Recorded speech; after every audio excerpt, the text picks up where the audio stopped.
Cyberbullying hurts more than words.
Yes.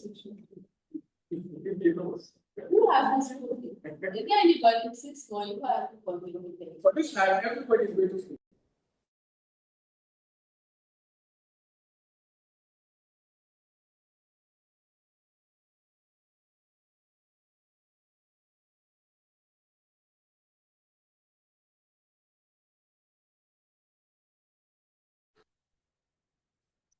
Hello, good afternoon, everyone. Welcome to Silent Screen Foundation Mental Health Awareness Talk with Camfed. My boss, Dr. Abiba Zakaria, will be taking over. Thank you.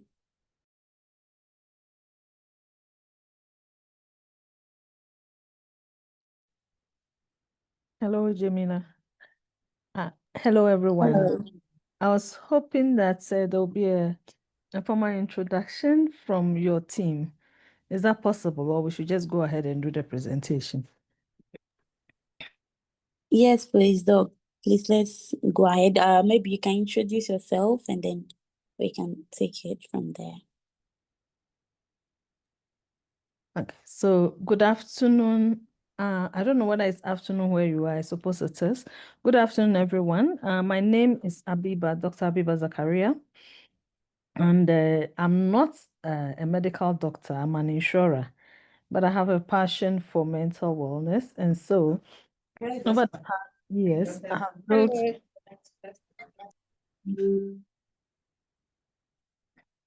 over the past years, we have built this organization and we have done a lot of advocacy on and creating awareness on mental wellness. Last year, we reached over 7,000 people. This year, we are looking to do about 10,000.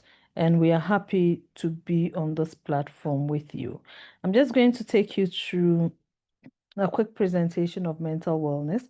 And if this were a physical platform, we would have done some practical work as well, sessions as well. But that notwithstanding, I'm hopeful that by the time we finish, we would have a good grasp of what mental wellness is about and why we should all be concerned.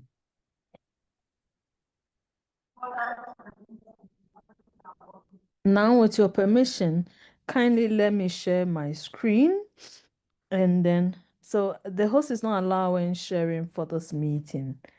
Can the host? Please, kindly hold on. I'll make you the host.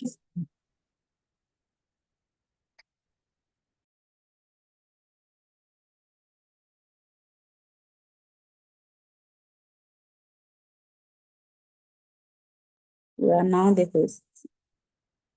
Thank you, Jamila.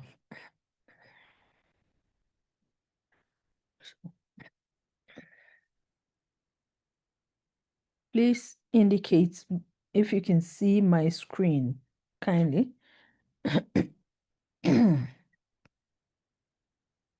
Please let me know if you can see my screen, everyone. Your screen is visible. Thank you so much. Thank you. So, yeah. So as we said, we represent Silent Screen Foundation. It is a not-for-profit organization that we are looking to help people who are dealing with mental health by simply creating awareness, encouraging people not to stigmatize others who might be going through challenges, and to invite people to trust that in all this, sorry, I don't know what's happened. I seem to be having a throat issue. And in all this, if you should have a higher power, a superior power that you trust in. We prefer to say we trust in God, but if you prefer another superior power, that's fine.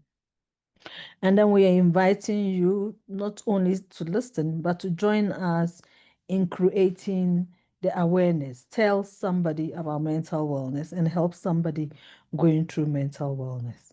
So let me proceed. I'm hoping that this presentation will take about 45 to 1 hour. We have to decide how we are doing this. Questions can come after the presentation, or it can come during the presentation, because we expect it to be more a discussion based, and I'll be asking questions, and I'll be happy if you could respond so that we can have this to be more interactive, if you don't mind. Thank you. So we believe that the whole conversation about mental wellness is love. We need to put love at work if we are going to deal with the issue of mental wellness. And before we finish the presentation, you will understand why. So first of all, let's start with the definition of mental wellness. And we'd like to define it from WHO's perspective. So according to WHO, this says that a person is holistically well or healthy when they don't have physical, emotional, mental, social, or spiritual challenges or concerns. That means they are well in all of this. So for you to be fully well, you have to be physically well, emotionally well, mentally well, spiritually and socially well. Now, let me quickly add that when WHO says that you have to be well in all of this to be holistically well, they do not mean that you would not have challenges in all of these areas. Basically, what they are saying is that in spite of you having challenges in all of these areas, you are still able to continue with your daily activity and you are still able to add value to yourself and your community. So let me give example. Assuming that I have a cat arm and somebody has a cat leg, or let's say I have a broken arm and somebody has an amputated leg. Of the two of us, if because of my broken arm, I am not working, I'm not adding value, I'm just down and not contributing anything to those around me, then according to WHO, I am unwell. However, if my colleague who has an amputated leg can still go about their normal duty, like can still work, can still earn income, and can still contribute to their society, then that person, in spite of the amputated leg, according to WHO, is well. So it is not the challenge that you are going through, but your ability to continue to perform and add value, even when you are suffering, is what makes you well. And your ability not to add value is what makes you unwell. So if, on the other hand, I didn't even have a broken arm, I'm perfectly okay, but I cannot add value to society and contribute to society, either as a student or as an adult or in every way, then according to WHO, I am unwell. And all of this means it will affect my mental health. The solution out of mental health concerns is spiritual health. And I would like to take you through each of these quickly so you have an appreciation of what we are trying to present. So, if you are physically unwell or physical challenge, some physical challenge that you would be going through is like there's a challenge, a disruption with the normal functioning of your body or your internal organs. That can be a challenge. So if you're still able to contribute to society in spite of that, then you are well because you're still adding value to yourself and society. If you have the ability to connect to a higher power, either than yourself, to calm you and to give you peace and to give you focus, then you are well. And that's the spiritual aspect of wellness.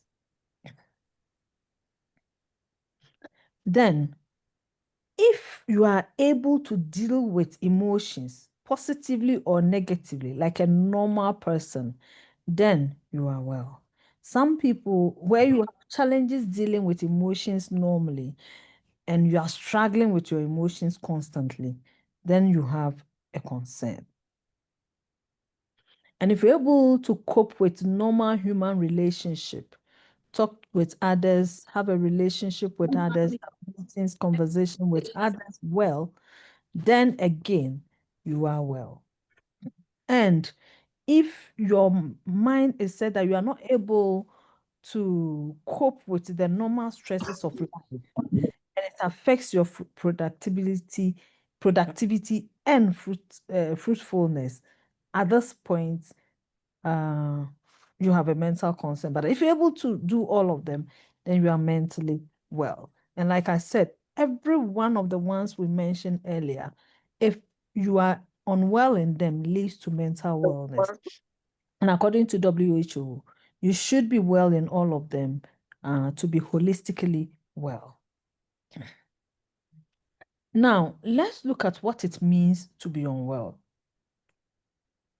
So, there are three ways. First of all, according to WHO, 45% of us at any particular time are unwell. So, for example, if I go to where the number of persons, Nipa baako koraa join. shall I continue? Yes.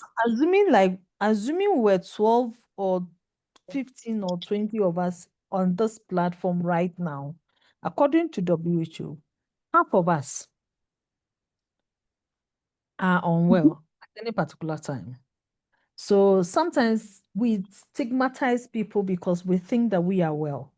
But the truth of the matter is that the chances that you are unwell is actually higher than you think. And so, as we speak now, half of us at this moment are unwell. According to WHO, 100% of us will be unwell in our lifetime.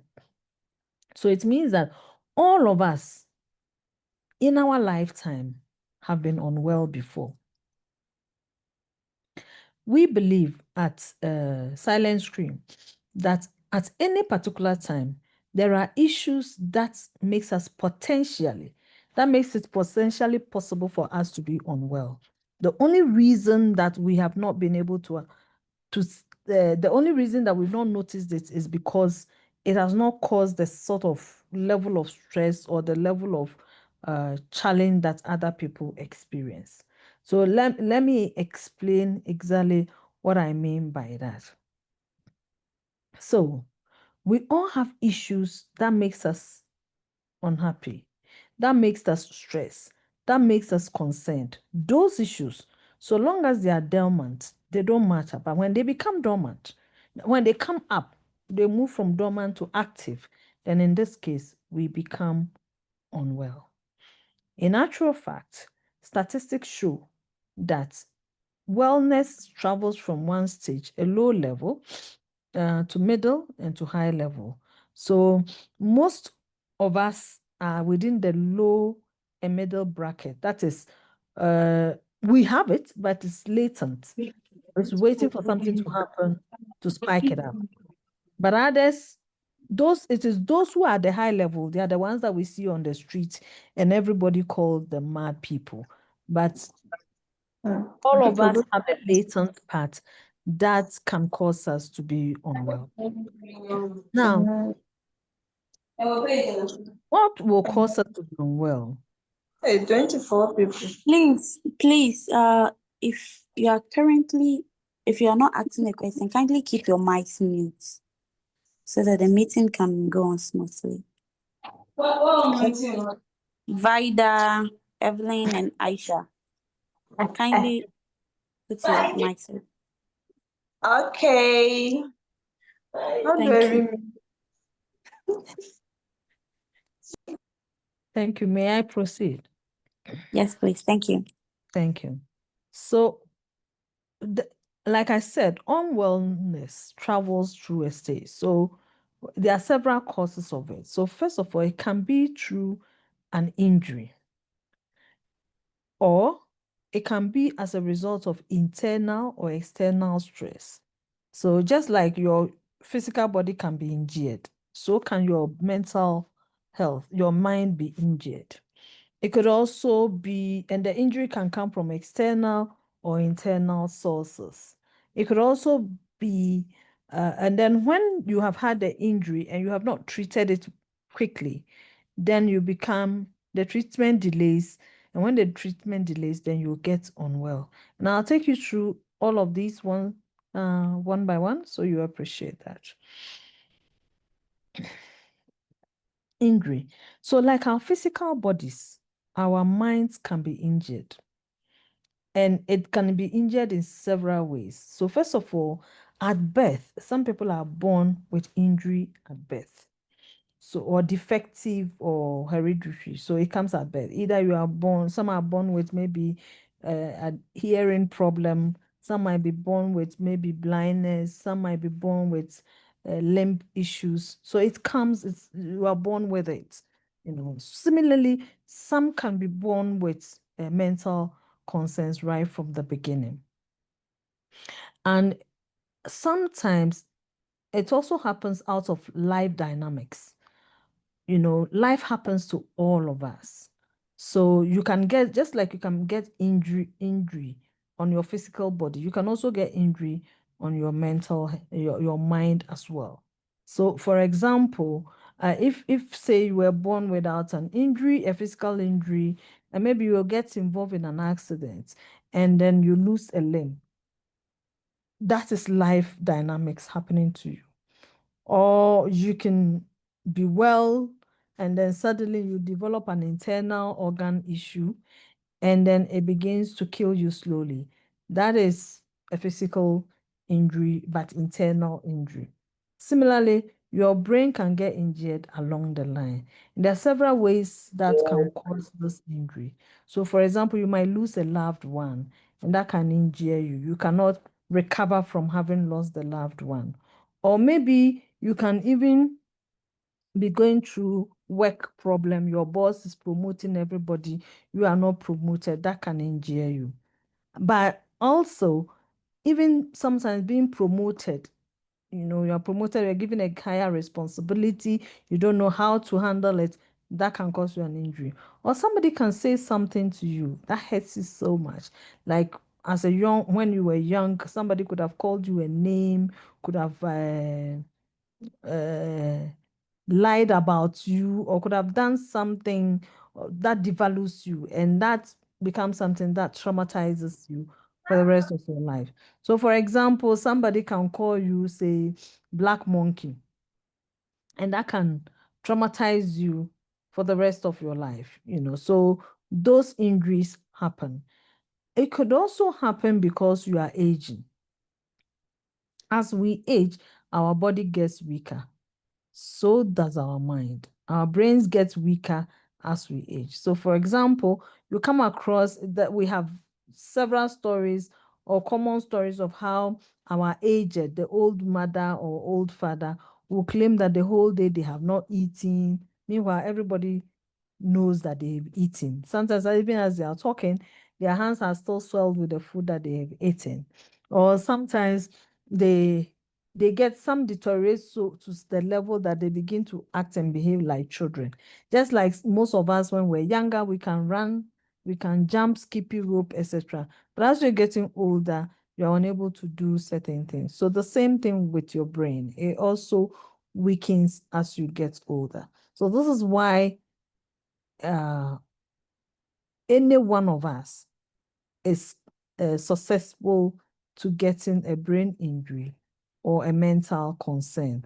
And that's why it is important that you know what to do about it, and also understand that when people are going through challenges, they need help and not That's stigmatization. I completely said it. The injury I have that a we baby, suffer, there's their car sister. So I'll let you, I'll put it there, come and take it for your baby. She's a frafra. She's a frafra. And so that's why we can let her lie the road to the food. Doma, Eugenia. What about that one? Hello, The other one is Eugenia. with that. Hello? Please, can you mute? Oh, Thank you. Please, though, kindly continue. okay, so these injuries, some of them can be significant or they can be insignificant. So significant in that the injury can be said that it's so big, it's so deformative, everybody can see. Some are so little that people actually see them as cute.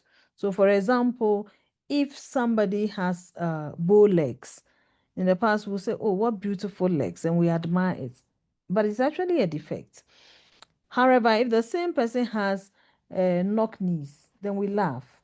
But there is the same defect, lack of enough calcium.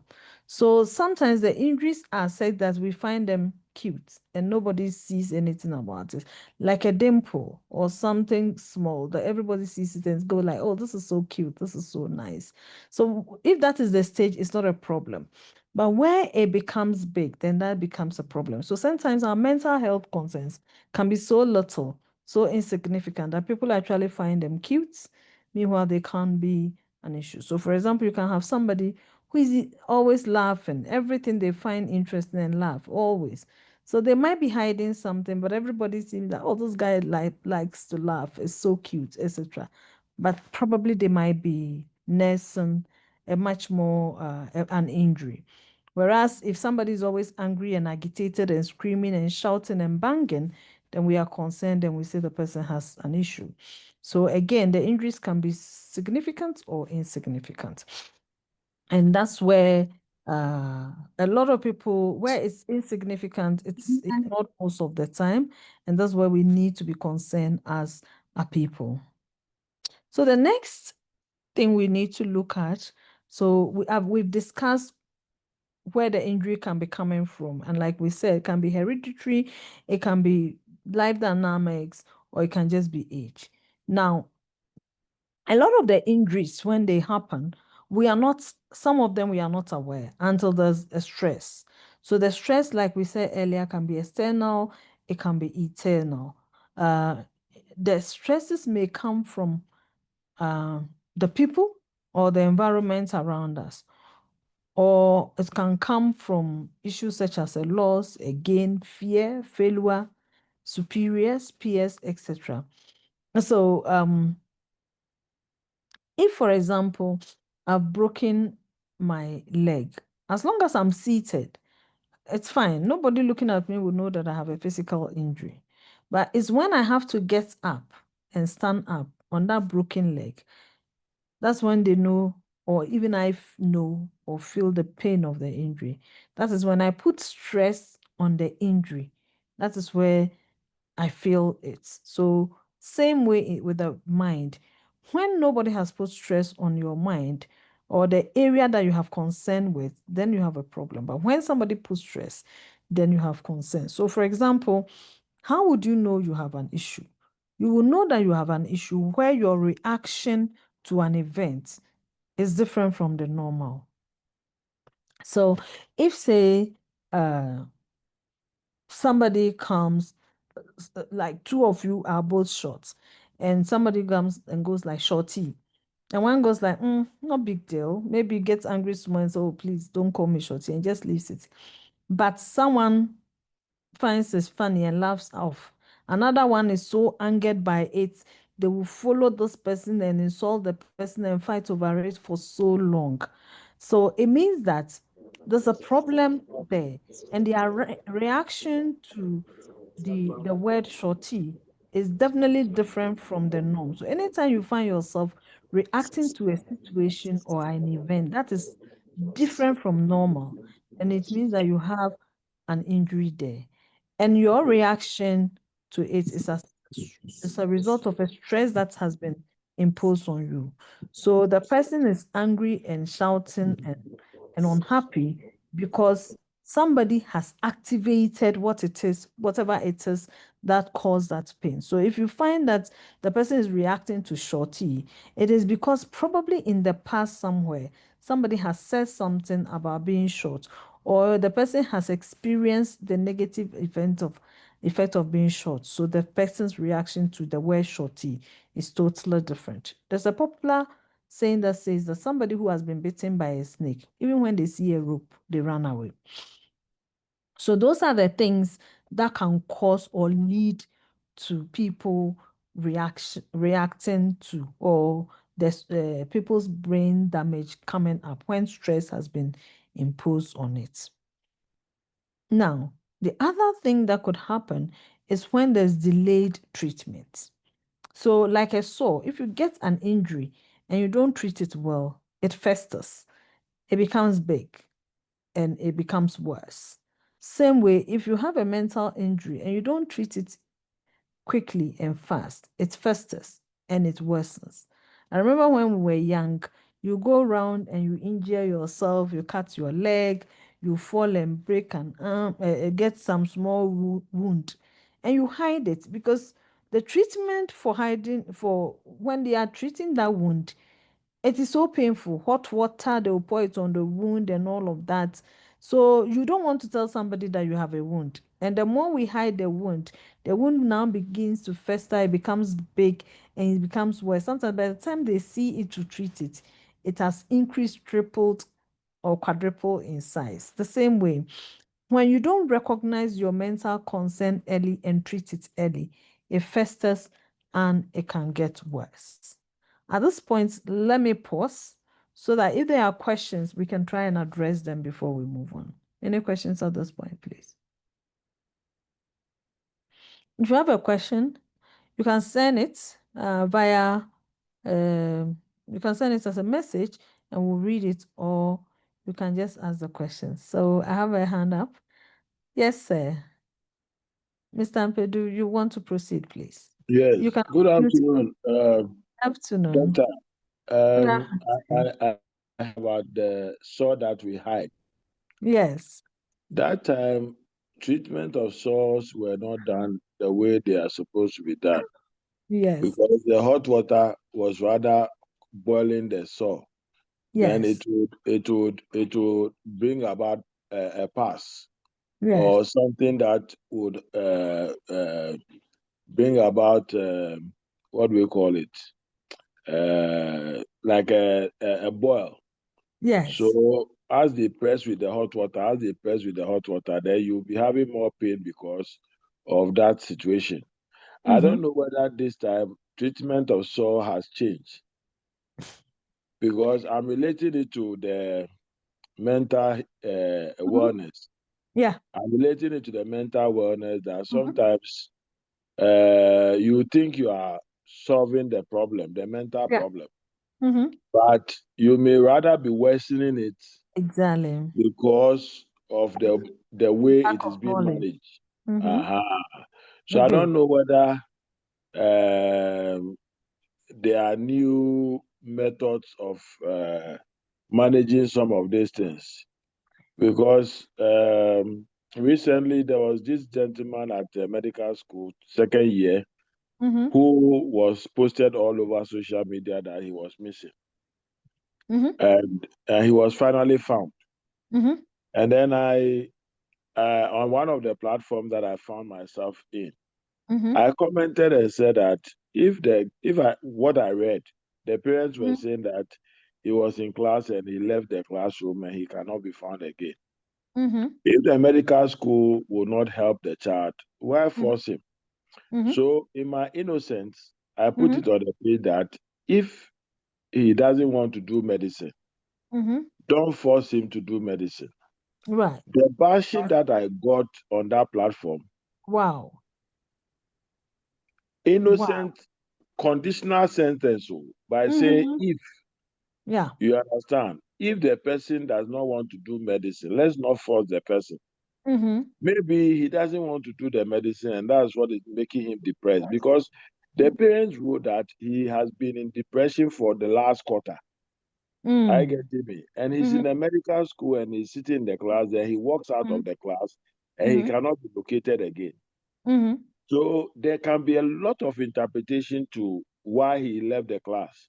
And if you, the parent, knew that this problem has been there for the last quarter, I get me. It could mean that the child does not want to do the medicine, or I may be wrong. You understand that there may be Yeah. some very underlying situation that is really worrying. But based on the information that you have gathered from what the parent has written, you also come and say, if the child doesn't want to do the medicine, Exactly. don't force the child to do the medicine. Yeah. Maybe that will make the child happy.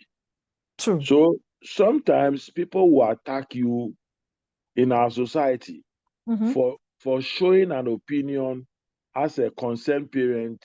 You understand that? And you may not want to contribute again on that platform again to solve a problem because the people there think they have done clinical psychology, they've done this, they've done that, and because they have done clinical psychology and they know about it and they have read about it and they know how to manage it. It's not everything that clinical psychology can solve. Even True. a heavy slap on your face will let you straighten up. Your mental illness will We'll go away. will go away. Mm-hmm. So they bashed me on the page, and I've decided not to comment again. And this is also a mental illness. Yes, I will call it a yeah, mental illness to me.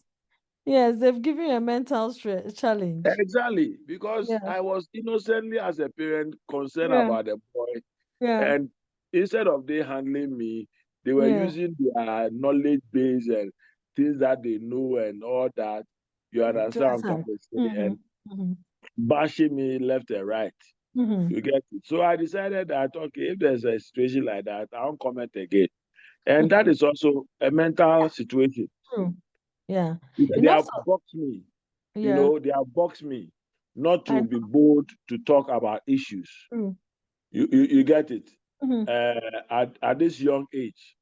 And so these are the critical things I said I will bring to the table to see whether there are modern techniques of handling some of this. And our society also to know is killing a lot of people, and making a lot of people more sick mentally than they should have been sick.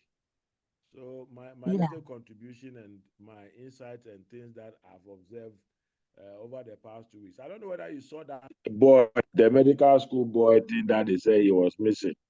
I don't know whether you saw it on social media. I saw it. I saw it. Yes. So that is how I was handled for showing concern. So thank you, doctor, for the opportunity. You're welcome. Thank you so much, and thank you for bringing that aspect up. So, like we indicated earlier,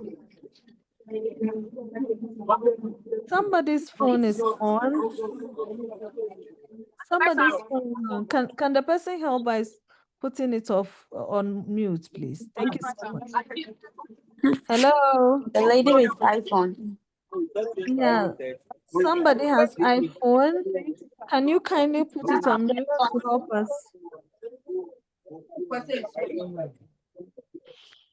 Okay. Deborah and iPhone. Please. Thank you.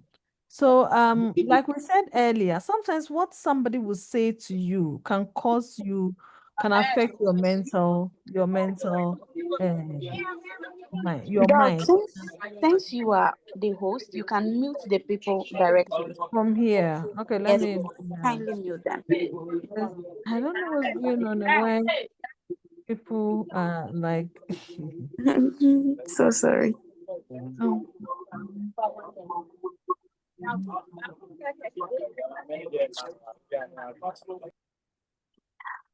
okay. Okay. Okay, so like we said, sometimes people make comments because they make comments, and invariably we end up hurting each other.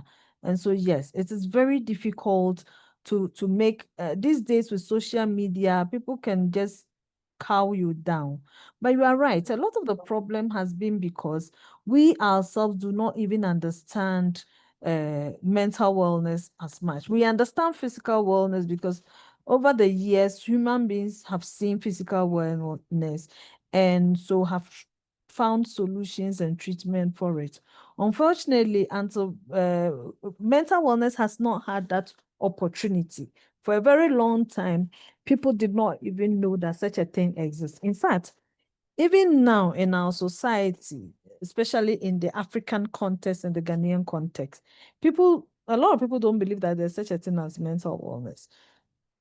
And they don't think that it exists. And so when people are struggling with their mental concerns, they actually think that they are alone. It is unique to them, and they just keep quiet, and it sort of brings them down. They don't realize that it's actually not unique to them, and that it is an issue. It is a thing that has to be dealt with. The first time I heard mental wellness, I was surprised because I was like, what is that one too? So I didn't quite believe and understand. And when people were trying to express their mental concern, others thought that they were acting up or they wanted attention or something. But indeed, there is that concern. The reason why for us in Africa for a while, we didn't even know it existed was because we used to have the family system. So where there's always somebody in the family that you can reach out to, a father, a parent, a sibling, a cousin, a friend, etc. So there was always family or immediate friends around that could help you go through it. Now, unfortunately, it's no more like that.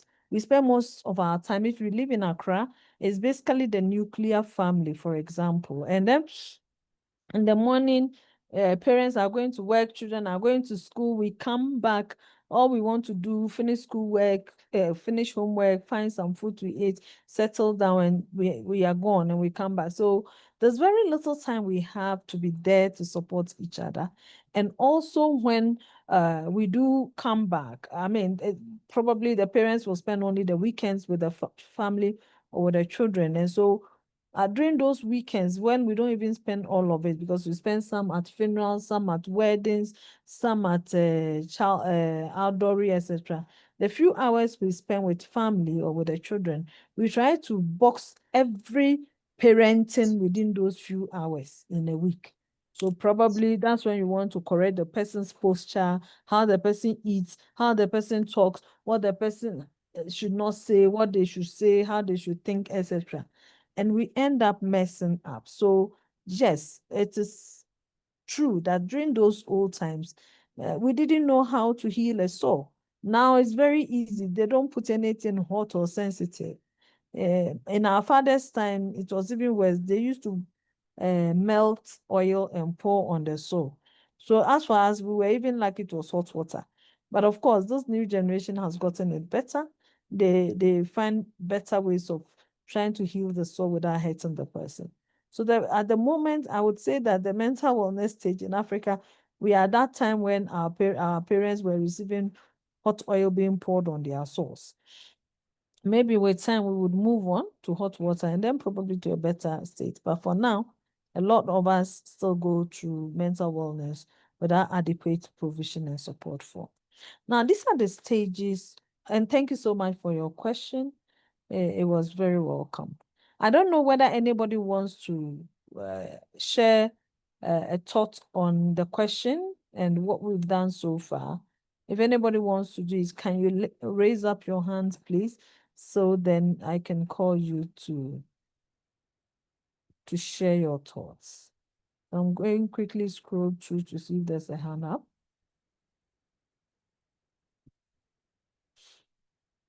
Okay. So there's no hand up, so I'll continue. So there are stages of health. We have wellness, that's when you're doing well. Then we have disorder, that's when the concerns begin. And then we have the illness. And again, I'll take you through the stages. So when you are well, you are untroubled or stressed by the events around you. So you see that this person is sitting in a little cubicle, dark cubicle with files everywhere. But she seems to be fine, untroubled, and she's coping very well. So at this point, we say she's well. And it also means that you have adequate health support system. Like you have people around you to support you through, or somebody to discuss with, or somebody to share with, to guide you through. So in spite of your circumstances, you're still very productive and you are responding normally to your situation around you. Now, at this point, we are at the disorder point. At this point, the person has tried to cope, but whatever was causing a cause for challenge has gone on for a long time.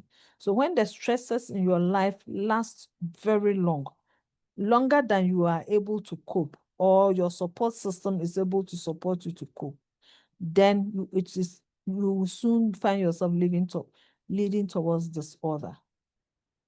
Now, when you are at that point where the stresses have increased or they've gone on for a long time, for example, you have an abusive boss. So when the boss starts with, oh, hey, what kind of dress are you wearing? Is that why? Don't you know how to to to to to buy a good shoe? Look at the shoe you are wearing.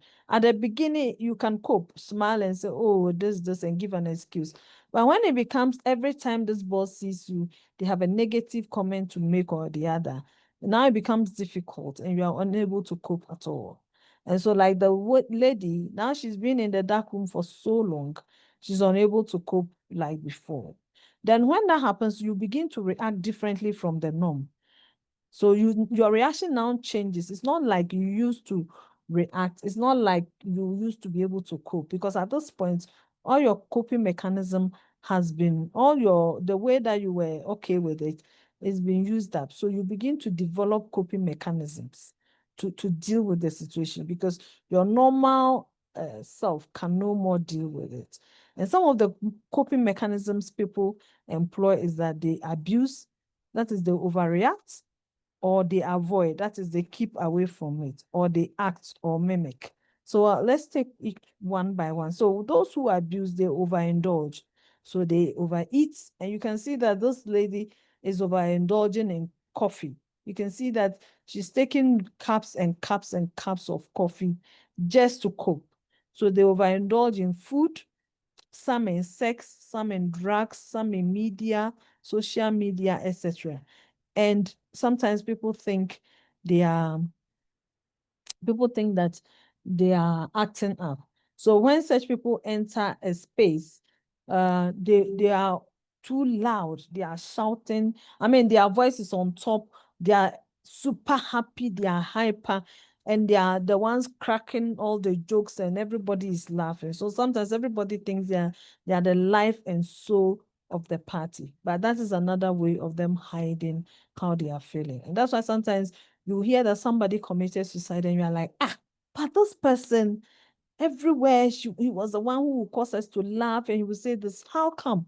What could have been bothering the person? Something was wrong. So all the time the person was doing that, they were hiding something. Others abuse it. Others avoid. So they avoid food, they avoid other people, they don't take care of themselves, they will not bath, they will not clean up. Their rooms are a mess, they themselves smell, they don't wash up, they don't they sleep all day, all night, like hidden, keeping away from people, avoiding eye contact, and all of that. This means that the person is screaming for help and hiding and hoping that somebody will come to their aid. Then we have those who attach themselves. They have unhealthy attachment to others. So they will find somebody, they think that the person mirrors what they like, and build an attachment with the person. And no matter what you do, like, you're so stuck to the person, you don't know how to, they don't have a self because they are tied to another. Then we have those who do not have emotions at all. So when everybody is laughing at something, they don't understand why people are laughing at something. Or when everybody is sad about something, then that's when they're laughing. So for example, somebody, an elderly person might fall, and everybody's and they are bursting into laughter. They can't even control themselves.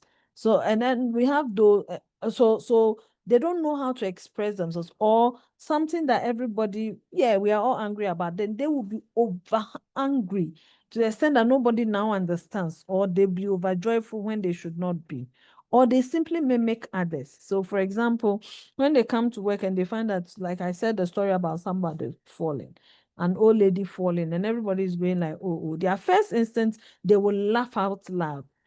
And then till they see that nobody's laughing, then they also, sorry. Or they would not see anything wrong, they'll just walk past. But when they see everybody go, sorry, then they will now start trying to mimic. So they will ask themselves, hey, what has just happened? So they don't have emotions to things that happen and we all react to. They don't know what is going on. I mean, it doesn't affect them. It's just normal. Like holding a cup of water is so normal to them. But when they see that people are reacting, then they try to mimic the way others are reacting. Mr. Pedro, I'll come back to you. Let me just finish this section and then I'll let you make your contribution. And then so when this continues for a long time, you get to the illness stage. At this stage, you are stuck either in fear of the future, and that's where they have anxiety or panic attack. So they cannot move on, like they are stuck in life and they are afraid of the future. Or they are stuck in the past pain that they've gone through, something that happened to them in the past. Everybody has moved on, but they can't simply move on. So at this point, we say they have depression because their life is stuck to something that happened in the past that they cannot change. And in some cases, they become paranoid or bipolar.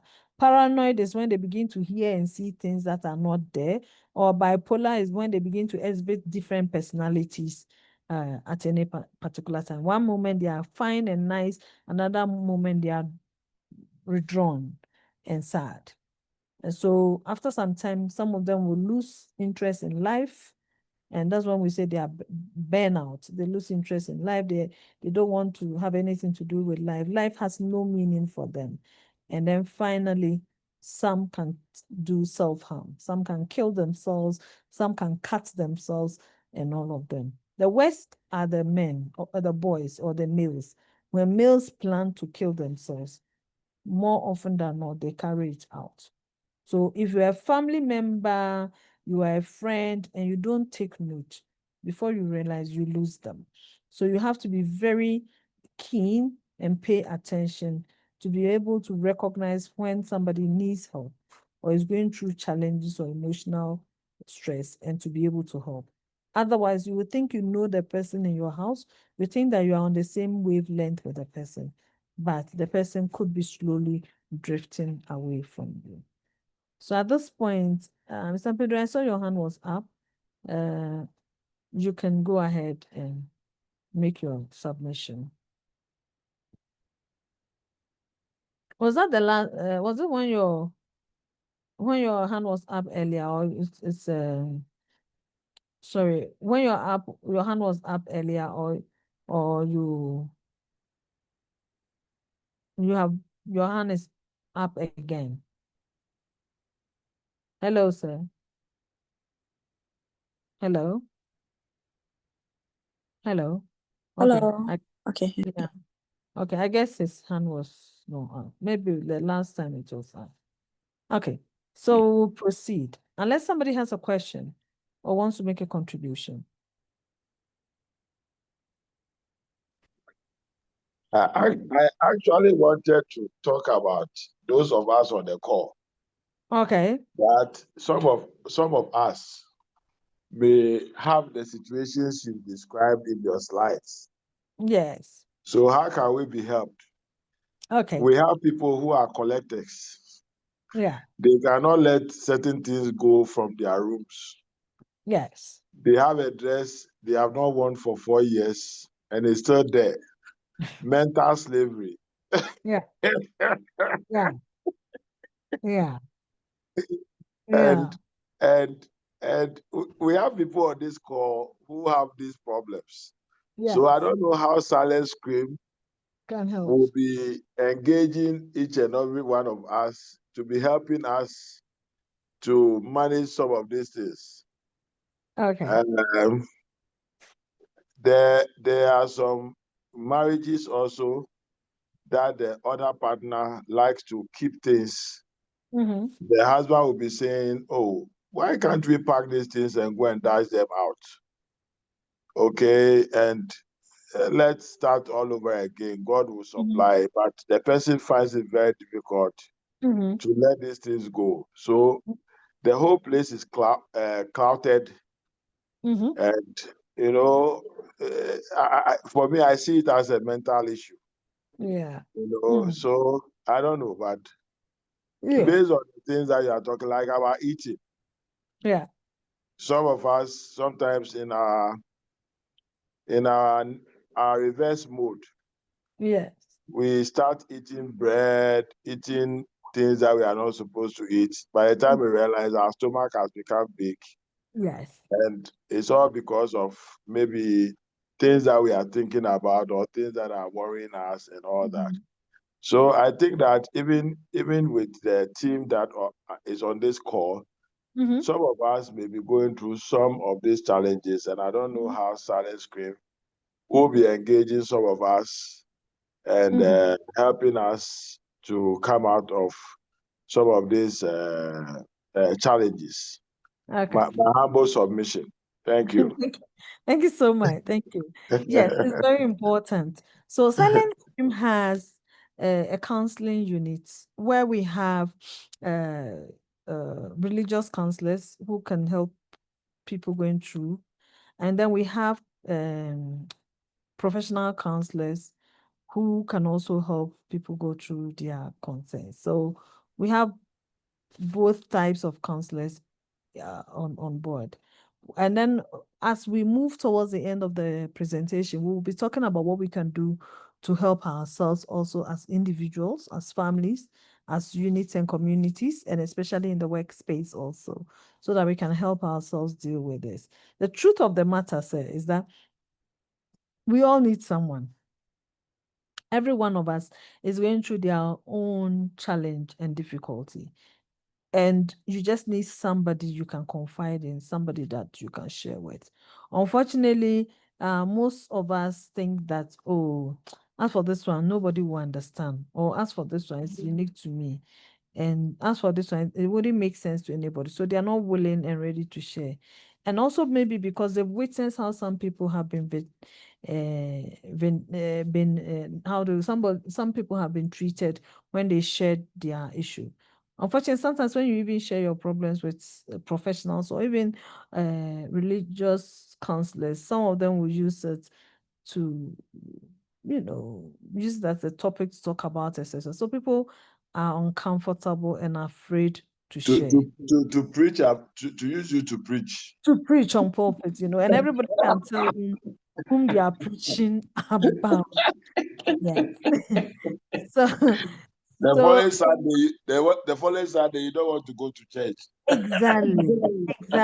So it's really a big thing. It's really a big thing. So that's because the pastor or the leader themselves is not aware that this is an issue that really needs delicate handling. So the following Sunday is part. Somebody was telling me a story of how a church member confided that she found out that she had HIV/AIDS. And that's what the pastor chose to come and preach on. And everybody could tell from the way the pastor was narrating and describing the person, everybody could tell who it was that he was talking about.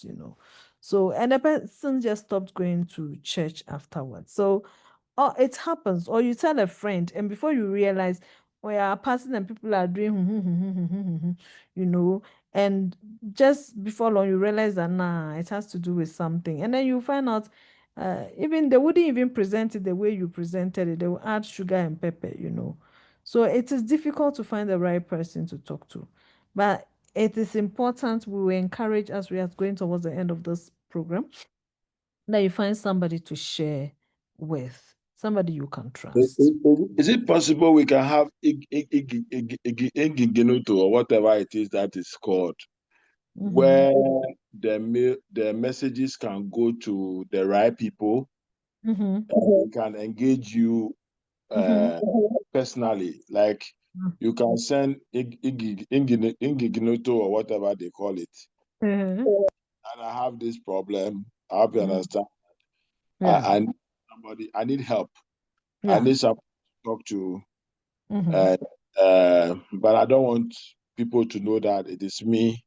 Uh-huh. I don't know whether Silent Scream can create something like that, and then people can share. But the message will go to the right person who is well matured and understand the issues well, and the person can get in touch with you and then take you through the process gradually for you to recover. Because trust me, as we are all talking, we all have a little bit of madness in us. Oh, yes.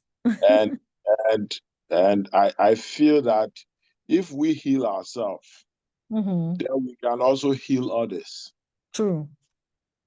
So that is where my advocacy is coming from. Thank That you. if we get ourselves better, Mm-hmm. then we can also be better to others. True. So my Thank you. little suggestion to this conversation. Thank you very Thank much. you so much. Thank you. So we do have a number that you can reach out to, and then we help you from there. And we try to keep it very confidential. In fact, all you have to do is reach out to us. We will be guided by how you want to communicate, whether you want to communicate by text, by calling, by meeting face to face. We don't need you to give us your real name or to tell us exactly who you are. We just want to be there for you. And we will not ask you to tell us something you don't want to tell us. So we would go according to your pace. We will talk when you want to talk. When you don't reach out, we'll give you a few briefing space, and then we'll reach out and find out how you are doing. And if we find that you are good, we'll keep reaching out. If we find out you are doing well, then we'll just give you your space. Otherwise, we are always there. We encourage people to reach out to us, and then we try to keep it very, very confidential, because it takes a lot for anybody to come out and go like, I have a problem. So, and we also try as well to try and develop ourselves as at what do they call it, a silent scream, so that we learn more and more what all of this is, so that we don't end up hurting people in our bid to help them. When we spoke about the treatment of the sore thing. If we are not careful in trying to help people, you might end up hurting them. So we try to be careful and educate ourselves as much as possible, so that we know how to help people without hurting them. So we are trying, and then that's why we've brought professionals along also, where we think that is way beyond our capability. We'll refer you to the professional. But we are trying to keep it more like trying to create for you a traditional home, or the traditional setting we had, where you could walk to any cousin, any relations, share your concerns, and the person will help you through. So yes, our numbers are there. When you go to our website, you'll find our help numbers there. Additionally, when we finish, we will share our outreach number on this platform, so that those who want to reach out to us whenever. We also want to say that we have these sections once every month. Tomorrow we'll be having one where we look at different topics and we speak to. This year we are concentrating on cyberbullying, because we realize that it's a big, big thing, and it's affecting a lot of people, even adults as well. People get bullied into doing all sorts of things. So this year we are concentrating on cyberbullying. Tomorrow we'll be looking at how a parent can protect their child from cyberbullying and themselves as well. So every year we pick a topic and we look at it from different angles to see. Sometimes last year we focused on workspace and parenting, and this year is cyberbullying. So, but that notwithstanding, our general services are there. People can reach us. But let me proceed. So, we mentioned that we all have, like we said, we all have some small madness waiting at the corner. It just becomes an issue when it is stressed beyond our capability. So where are the areas that we can get stressed the most? And research has found out that the places where we get the most stressed is social media, workplace, home, and school. Social media is so bad now. Over 66% of our time is spent on social media, and that is where we get stressed. And then workplace also, because we spend so much time there, that's where we get stressed. Home too, you don't have a choice, you have to deal with your family. So yes, and school. Now, everywhere, any place where you are forced to interact with different people for a long time, and each one of them is putting different pressures on you, there you can get stressed up. So you find that you are spending time with strangers, different people who have different ideologies, different views. You're spending a long time with them, and they are also putting stress or pressure on you to do one thing or the other. If that continues for a long time, you will develop stress. And these are places where we face risk, we face harassment, unfairness, abuse, and challenges, among others. So the question was, what do we do when we go through this? And so we'll try to see what to do. Just a second. Let me see whether I have the slide for workplace here. Oh, yes, it's here. Okay. Okay. Because let me go to the workplace slide, and then we pick up from there, because I believe we have quite a number of workers here, so we will look at it. So like we said, one of the places that we get the most stress is at work, and we are looking at work because I believe that we are dealing with an organization, so most of you are staff, and so you work in an environment, so you would be interested in this. We have conversations on social media, how to manage it, home management, etc.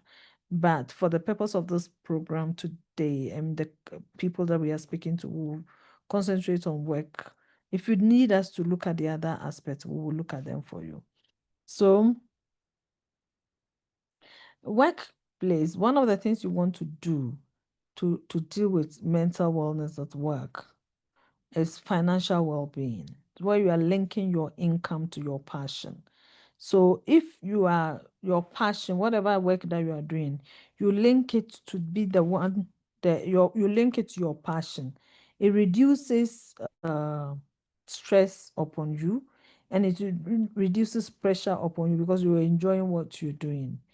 And then if you build income, you are building your income as you are building your life. So it's not just one against the other.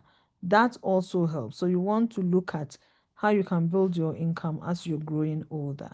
And then you are budgeting and spending. So in other words, spend within your income.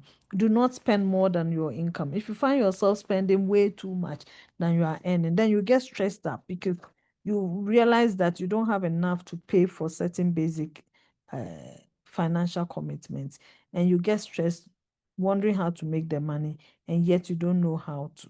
So that becomes a stressful position. The next one is savings and investments.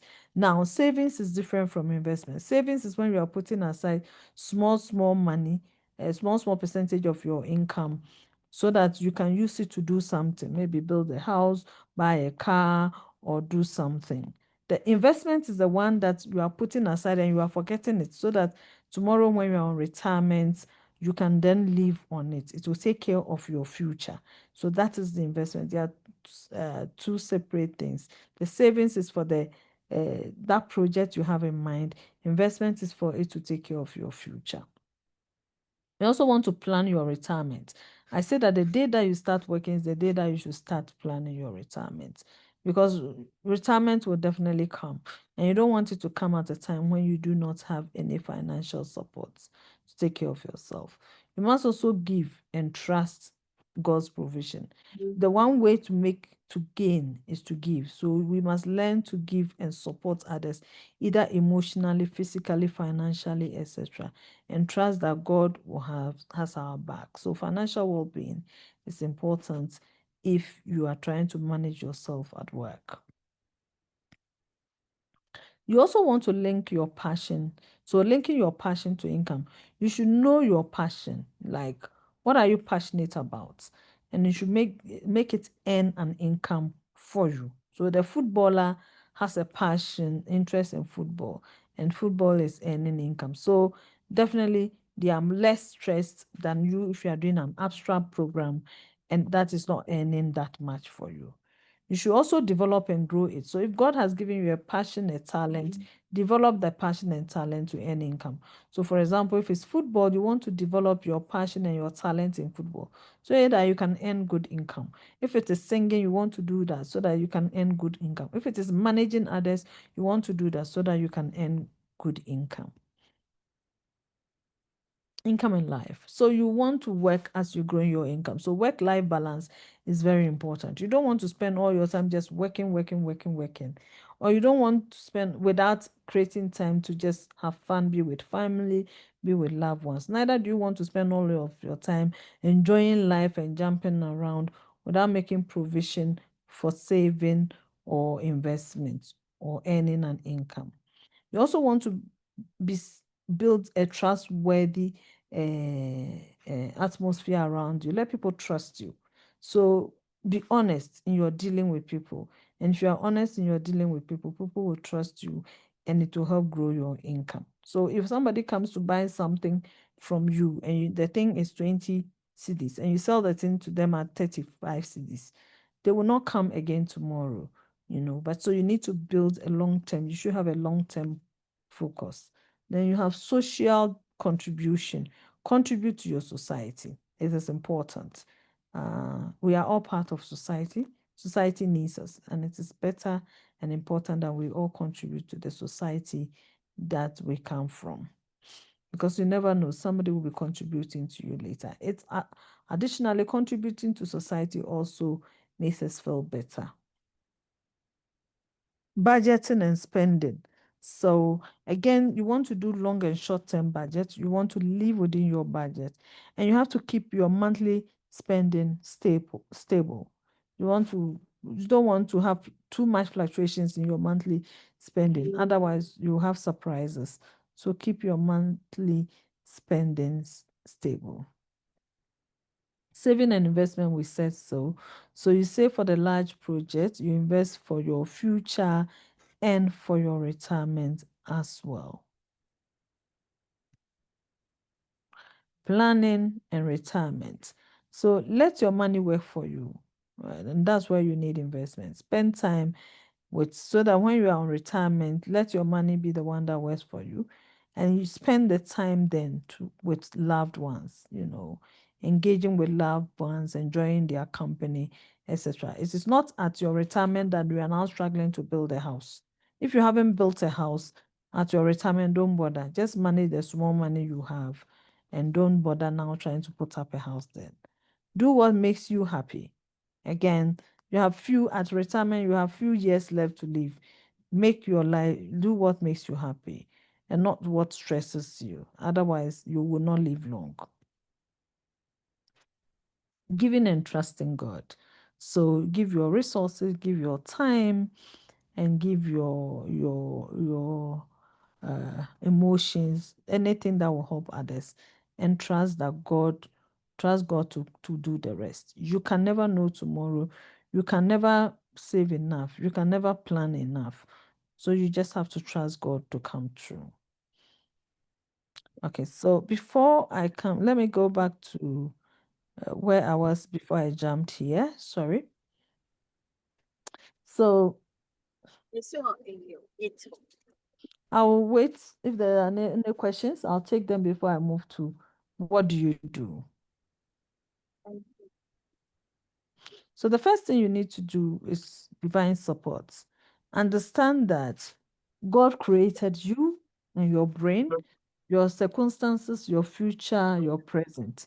So calling God into your life or depending on God, building that spiritual strength or health is very important. Then you want to do self-support, you need to do community. So self-support means knowing yourself and trying to guide yourself or support yourself through it. You need to do community support also, support others in community and get community to support you also. And if this fails, you can try clinical support. So let's go through each one by one. So why do we say divine support? Interestingly, when Christ, for those of you who are Christians, the Bible says when Christ was asked what was the most important command of all, he quoted this command. And incidentally, this command is among the first laws God gave man. It's the same command. That's the first law God gave man. And when Christ was asked to indicate what the most important law was, he also quoted this. It simply says, love the Lord your God with all your hearts, with all your soul, with all your mind, and with all your strength, and love your neighbor as yourself.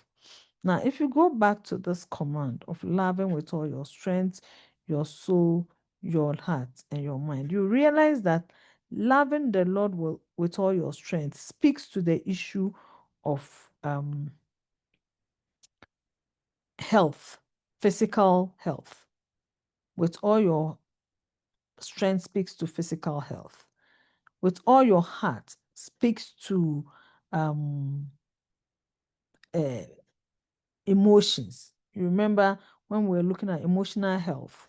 So when we're looking at WHO's definition for health, they talked about physical health, they talked about emotional health. And so when you are loving God with all your heart, you are building your emotional health. Love God with all your mind. Again, it is building on your mental health. So when WHO said your mental health, they meant building on your mind. And then they said with all your soul, love the Lord with all your soul. That is building on your spiritual health. So loving God with all your soul is also building on your spiritual health. That's why we said that the summary of all of mental health, the best way to have good mental health is to love. Love with your strength, with your heart, with your mind, and your soul. There was a fifth element, love your neighbor, that talked about social health. And there the Bible continues and says, love your neighbor as yourself. So if you're able to love your neighbor as well, then you would gain social health. And so when Christ summed it up, he says, all of this is the greatest command, to love the Lord your God with all your heart, with all your soul, with all your mind, with all your strength, and love your neighbor as yourself. And that all of this can be summed into one word, love. That's also how Christ ended that quote. All of this can be summed in one word, love. So loving God is developing this way, is developing your strength in these areas so that you can also share them, you can be stronger in them and share them with others. And so that's why we believe that divine support is very important if you are going to get mentally well. So the other place you can go for is to go for professional support. You can seek mental wellness organizations such as ourselves, or you can seek counselors, professional counselors, such as those that we recommend, or psychiatrists, which our counselors will recommend if they think you need it, or psychologists if they think you need it. So all of these are important to strengthen you and to guide you if you are having trouble.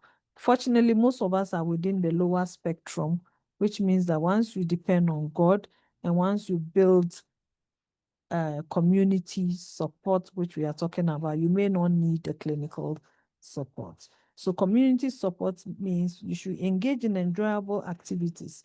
Don't lose the community. There's a reason why you were created as part of a family, as part of community, and there's a reason why you belong to a group or a team. Don't lose that. It is important. Find good organizations, associations, communities to join and be part of them. Don't just join as an outsider, join as an insider, making input into them. Don't lose the community.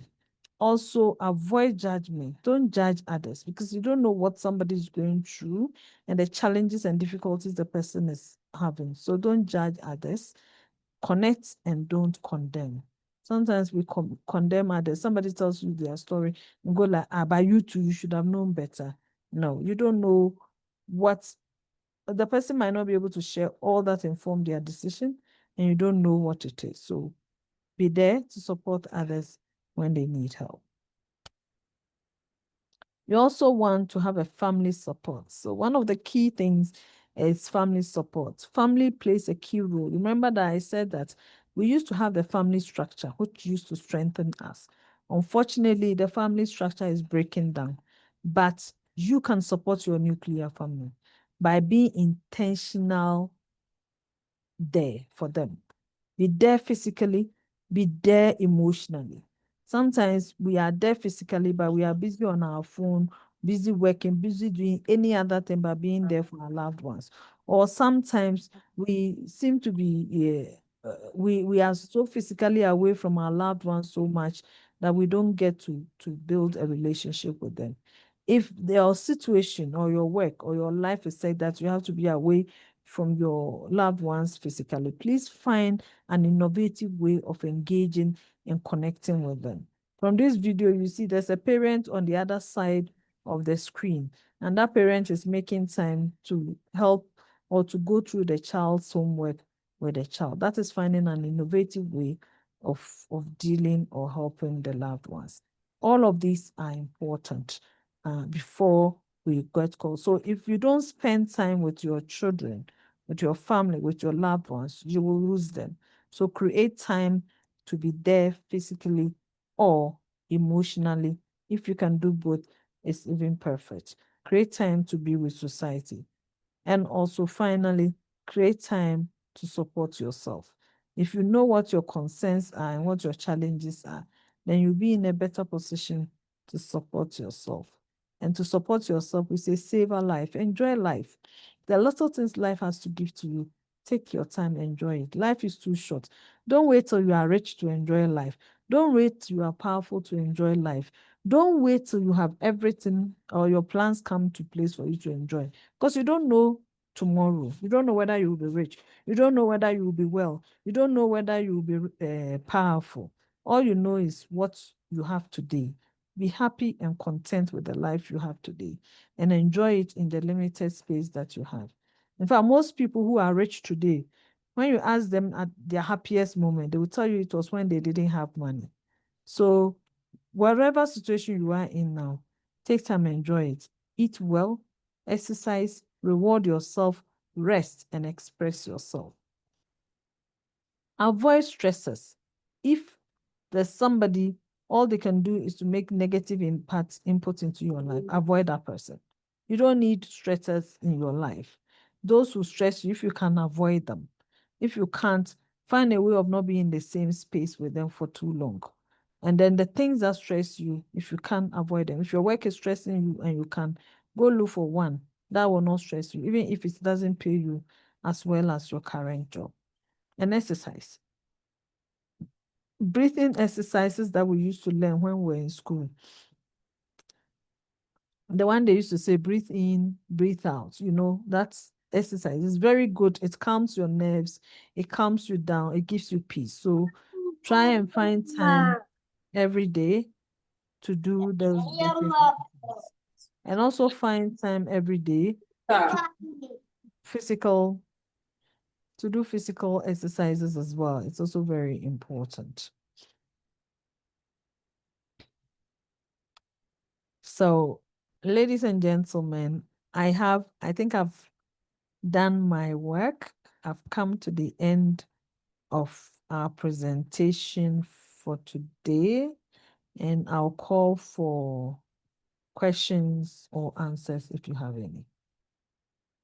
Sorry, questions, comments, or concerns if you have any. Thank you very much for listening. Thank you very much, Doc. Please, at this moment, Hello, good afternoon. Good afternoon. Good afternoon. Thank Hello, you. good afternoon. Is my network? Good afternoon, Senator. Please kindly speak. We can Hello, hear good you. afternoon. Yes, good afternoon. We can hear you. You may proceed, please. Hello, good afternoon. Hello. We can hear you. Can you hear us? Hello. Hello. Hello. I think we've lost Senator. Yeah, okay. So anyone who wants to ask a question, you can just unmute and talk. If you also you're not feeling like speaking, you can just go and write it in the comment section. I'll read it out and then your question can be answered.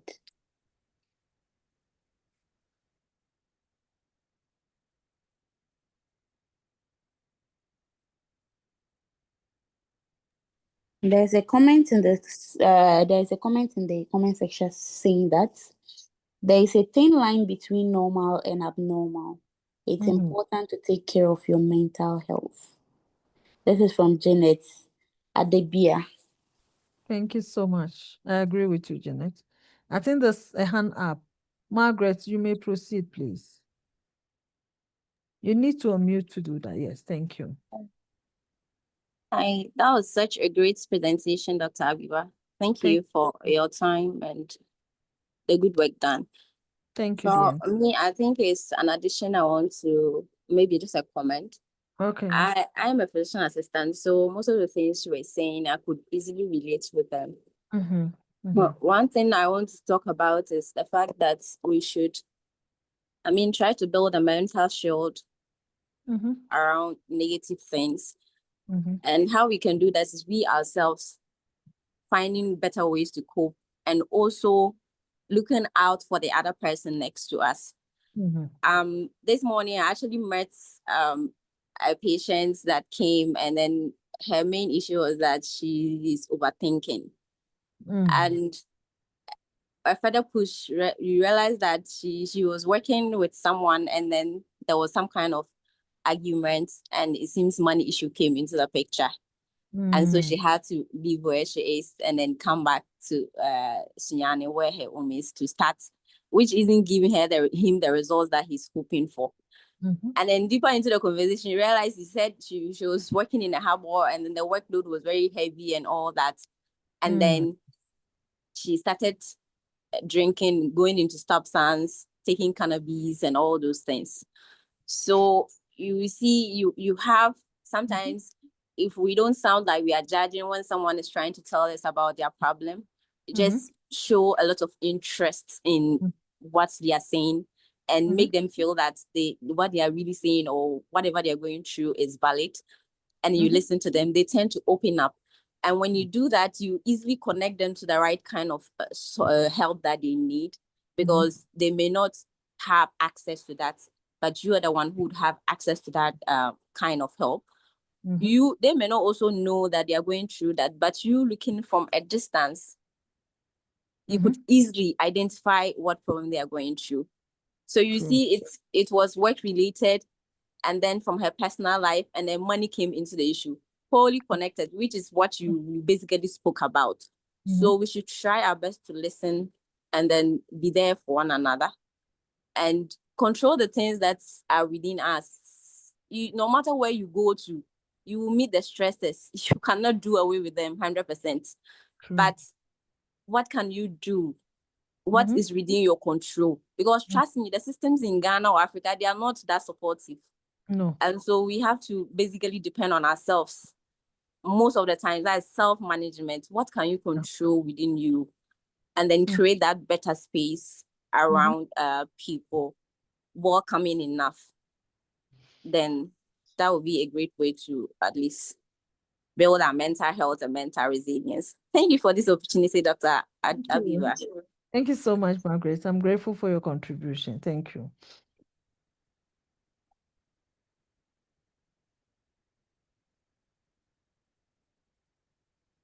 So any more contribution, comments, questions, suggestions?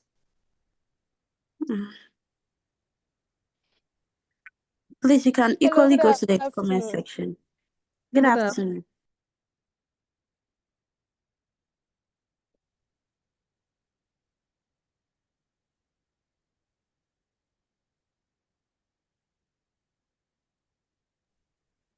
Hello. Hello, good afternoon. Good afternoon, Senator. Please, I have a question.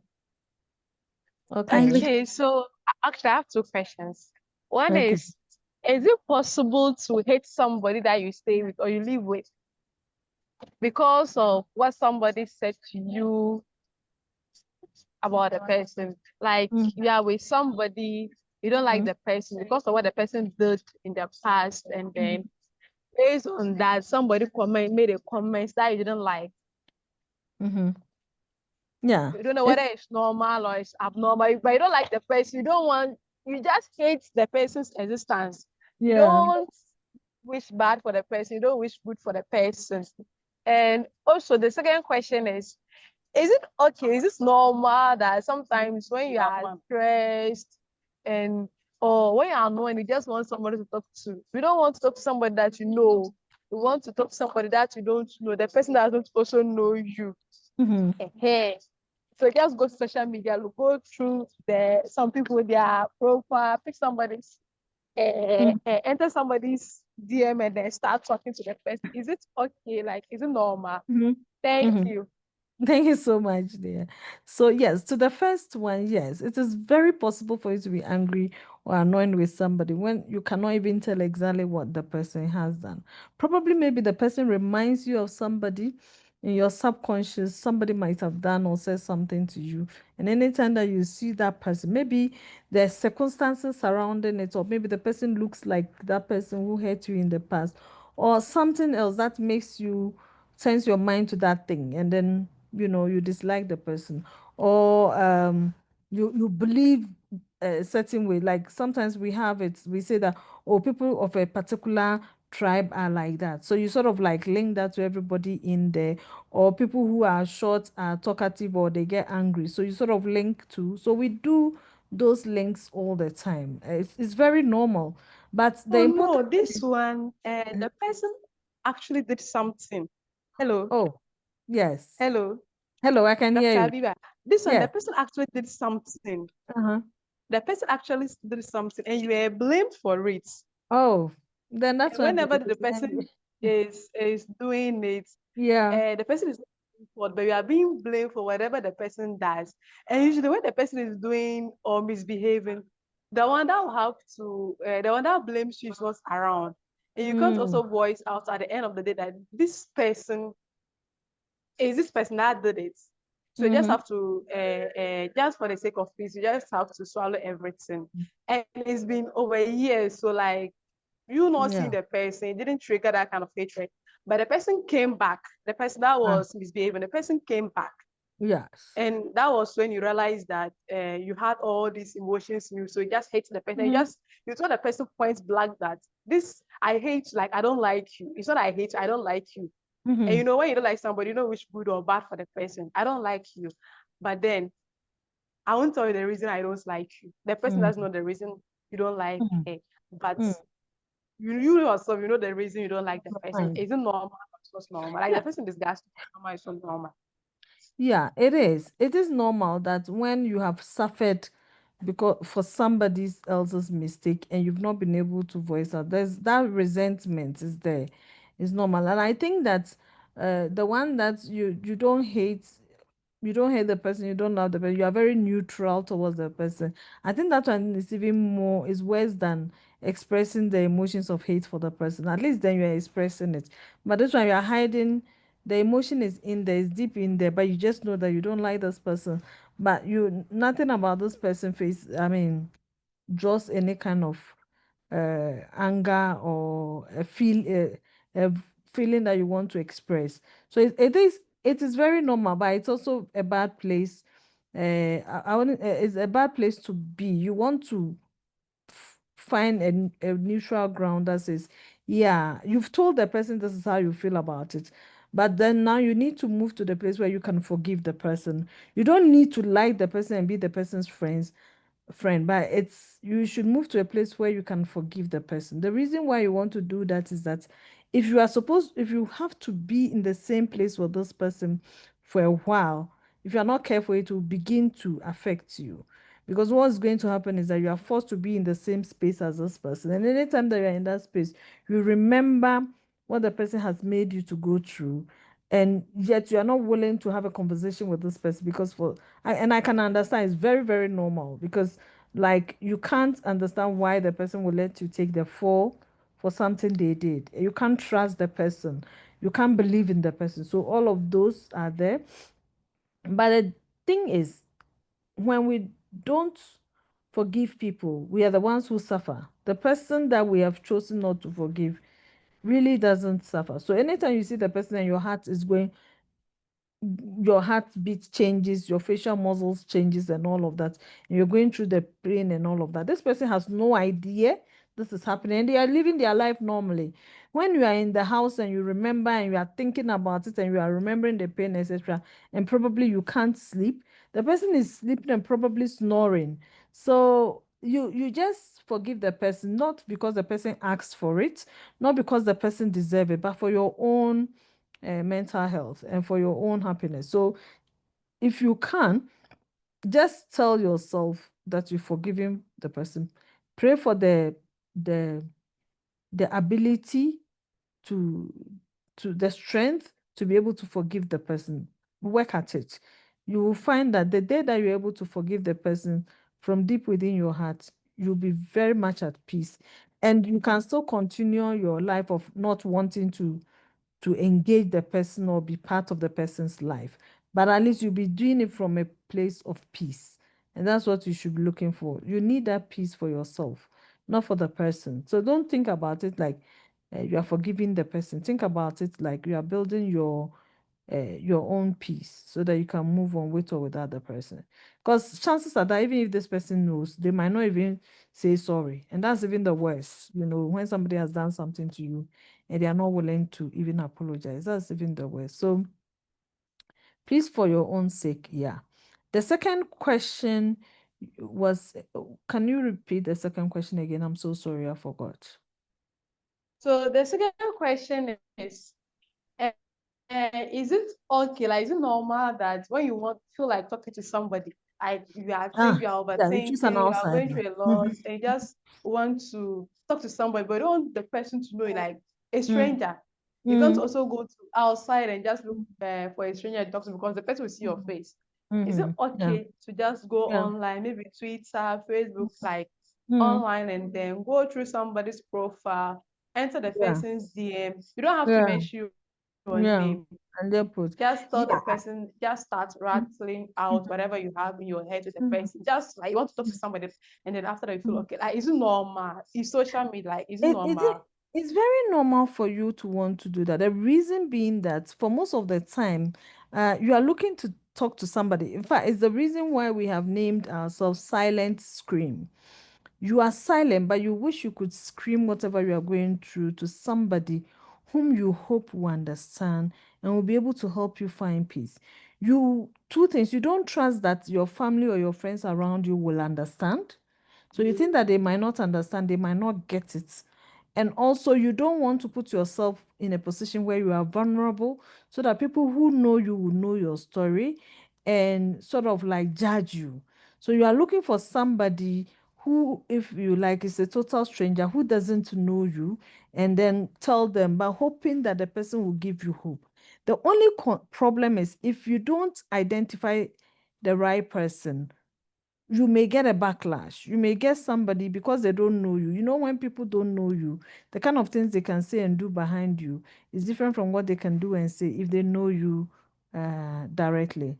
So you may get that backlash. So yes, the wanting to do that is very, very normal.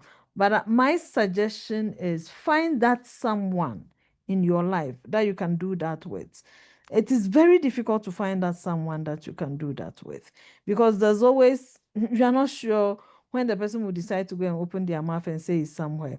But if you must do it on social media, look for a mental wellness organization such as ourselves, or a counselor who, if you don't have money, somebody who can give you free counseling because they are professionals. So they are not going to say it's they are not going to judge you.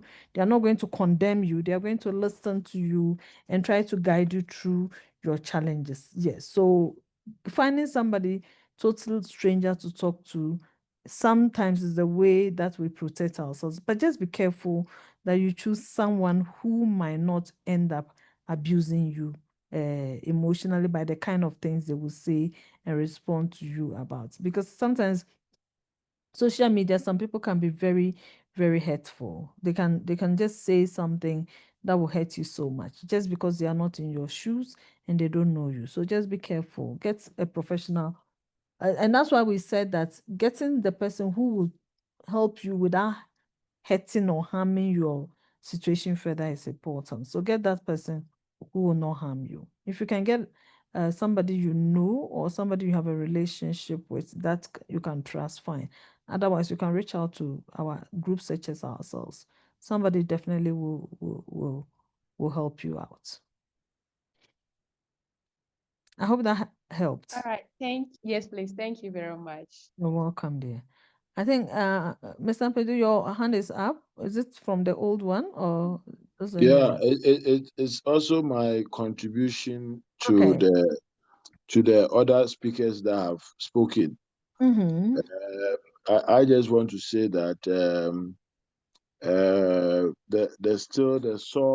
Saw story that you shared is Yeah. still what I will focus on. That civility is a very big issue in our society. People will talk to you without no emotional intelligence or social intelligence, and then they don't think that what they have altered or made, or the statement they've made to you can harm you or not harm you.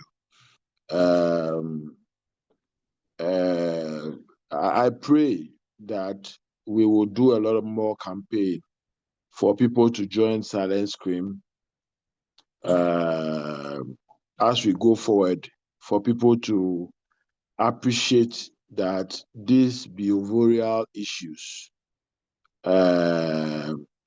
yes, you can talk to somebody, but I always say that the scriptures that you mentioned earlier on are deep scriptures. Loving your neighbor as yourself, loving God with all your heart. Those deep scriptures that you shared are very, very deep. But the question is, how many people actually understand it, and how many people really appreciate how it is like. What has helped me, which I'll share with all of you, is love your enemies, pray for them that despitefully use you, and do good to them that do you evil. It is something that has really helped me to actually stabilize. I was there before, and I've been there before, and I know what we are all talking about. You can even park your car somewhere, and you are big, the other person is small, and the person will say that the way you are park your car, it doesn't give him or her the space to get out of his car. But the person is smallish, and you are big. So if you park your car so close to where the beam is, you cannot come out. You understand that? But here's the person telling you something that he has not done the analysis to look at your body size and his body size or her body size. I get what I'm trying to say. And the person tells you this. How do you manage it? Should you move your car to another place and park it? Or you should still park it at where you have been allotted to park? So what I'm basically trying to say is that if we dwell on the word of God, it is good. But sometimes also, if you are not matured in faith, it can hurt you. You understand that? How can you continue to love your enemy when your enemy is still doing you evil? How can you do good to them that do you? How can you continue to do good to them that do you evil? And how can you pray for them that despitefully use you? These are very deep things that you have shared with us today.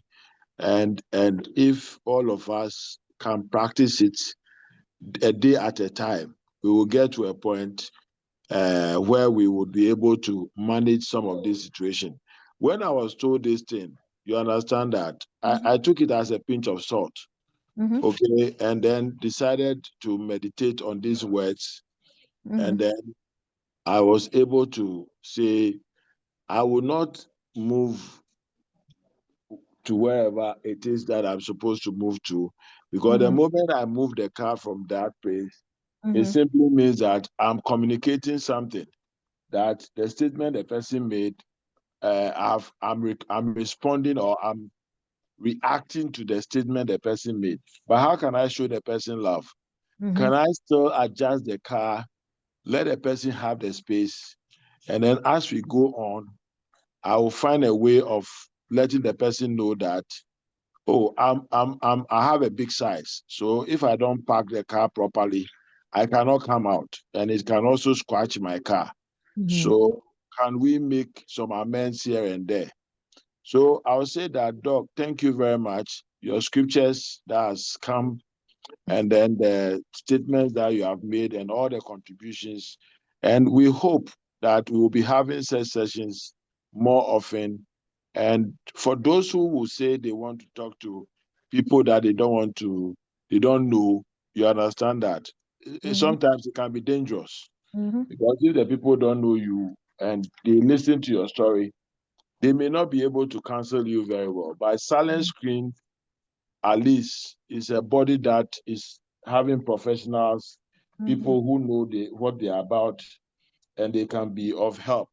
So those of us who are on the page should try as much as possible, or on this platform, share some of our issues, and then pray to God to give us the strength to manage other people who don't understand us the way they are supposed to understand us, and we will give all the glory to God at the end of the day when we are called. Thank you very much, Doc. Thank you so much. Thank you. I feel like saying amen to that. Amen. Thank you. So any more concerns? Any more contribution? I just want to say that at Silent Scream, our doors. Oh, sorry, there were a few other. Jamila, would you want to read the rest of the charts that came up? Hello, Jamila. Yeah, hello. Yeah, Yeah. would you want to read the rest of the charts that came up, please? Yeah, we just have 3 more comments. They are not questions. Amy said it's very important. And Amy also said, great point, Margaret. And Margaret responded, thank you, Amy. So these are the rest of them. Thank you so much. So if there are no more questions, let me just say that on behalf of Silent Scream, we thank you so much for being there and for all of your contributions. They're very, very important, and we find them very useful. We at Silent Scream are trying to, all we want to do is to just create the awareness and help people to understand that mental wellness is real. And also for you to understand that if you're going through any, you are not alone, that there are people like you going through it, and that those of us going through it are more of the norm than those who are not going through, and that you can always reach us for help. But most importantly, remember that you can always talk to God. The question was, how do we forgive? How do we continue to love? Thankfully, God can work through us to get to the point where we love instead of hating, because hate and anger only makes it worse, but love and kindness makes it better. And we pray that you find that space in your heart to feel the peace of God that you all need. Thank you so much for your attention, and we're so grateful for the opportunity to have spoken to you this evening. Thank you. Okay, thank you very much, Dr. Abiba, Thank you, for sir. taking time out of your busy schedule to accommodate us this afternoon. Thank you. We are aware you are out of the country, and the time difference is putting you at a very, maybe a little discomfort. So thank you very much for Thank you. taking the Welcome. time to engage us. And we'll be looking forward to having more sessions with you in the future. So We'll be honored. yeah. Sada, I would share our link with you later if your ladies would like to join our page for more information or to keep in touch with us. All right, sure, that's fine. Thank you. Thank you very much for joining. Bye for now, everybody. Bye.